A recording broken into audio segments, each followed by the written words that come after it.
తెలియదు. అయితే నేను మళ్ళీ ఇంటికి వచ్చేసరికి మమ్మీ ఇట్లా పడిపోయి ఉంది. అసలు చూడలేకపోతున్నా మమ్మీని ఈడ సుత్తతో ఇంత దొడ్డుంటా సుత్త మా ఇంట్లోదే. అంటే కొబ్బరికాయ కొట్టడానికి మేము పెట్టుకున్నాం. దాన్ని తీసుకొని ఈడ కొట్టిర్రు గట్టిగా. ఈడ మొత్తం ఇట్లా వాసిపోయి మొత్తం పలిగి ఈడ బ్లడ్ లిప్స్కి బ్లడ్, మొత్తం వెనకాల బ్లడ్. అంటే వెనకాల కూడా కొట్టింది దాంతోనే. కొడితే అయినా కూడా మమ్మీ ప్రాణాలతోనే ఉంది, ఇంకా ప్రాణాలతోనే ఉంది.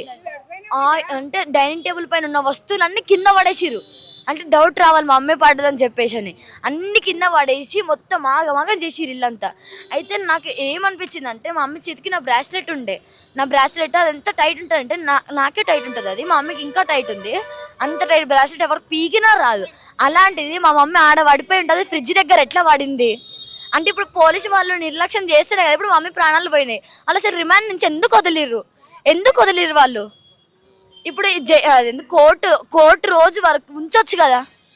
ఆయన మొన్న వదిలేసిరంట.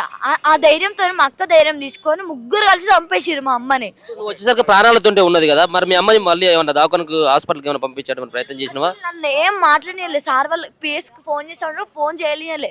భయపెట్టిరు ఏమని, మమ్మీకి ఇట్లా ఏమన్నా వదిలేస్తారు, ఇట్లా మనల్ని తీసుకుపోయి ఏదో హాస్టల్ వేసేస్తారు అని ఫుల్ భయపెట్టించింది. ఎవ్వరికి ఫోన్ చేయలే, ఎవ్వరితో మాట్లాడి